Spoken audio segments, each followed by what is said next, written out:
So I have this question that a student proposed. It relates to finding a 98% confidence interval.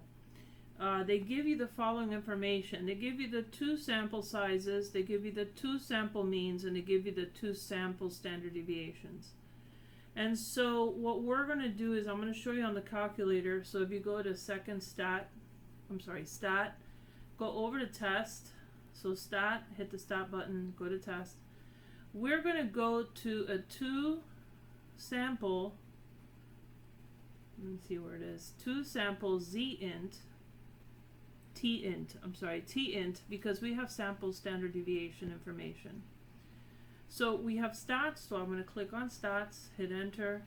So if you notice, my first average according to the question was 141.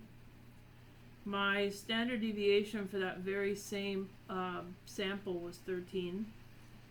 And that very first sample size was 18.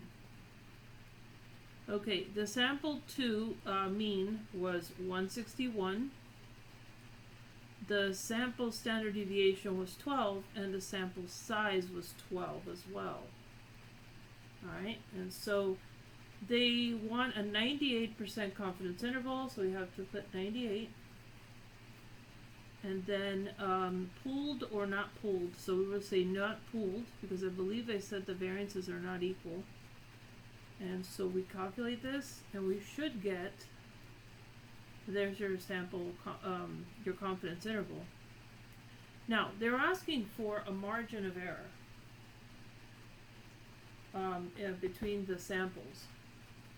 And so the margin of error we simply find by using everything but the average in the calculation. So in this case, since it's a two sample, we would have to look at the difference between the means. So let me show you what that looks like.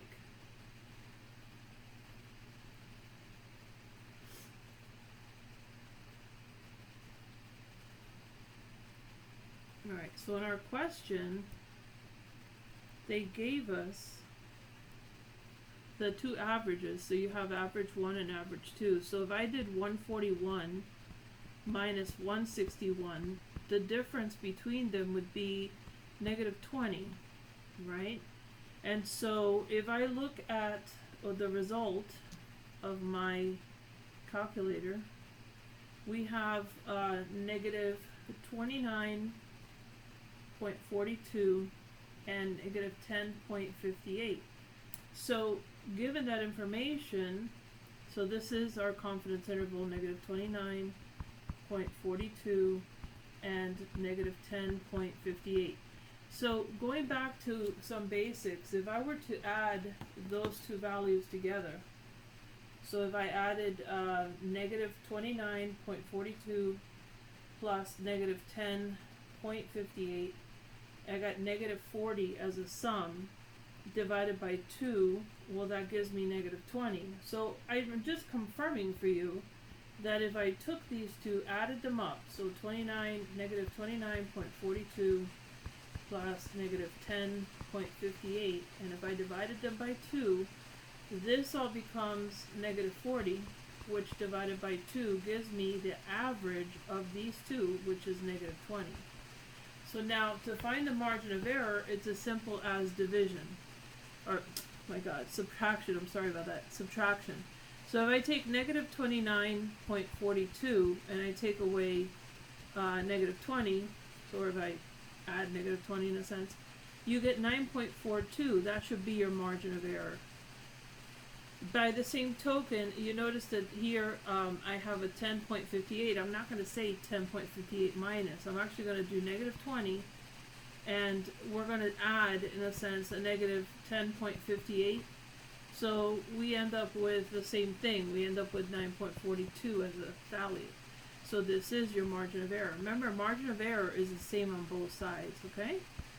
Alright, I hope that helped, and I believe that was the crux of the question. So another little detail I'm just going to throw your way for those of you watching this. You notice how they're both negative? That's not a bad thing.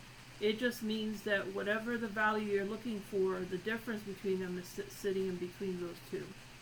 Okay, and remember, this was x1, this is x2, so I'm comparing the differences. Alright, hope that was helpful.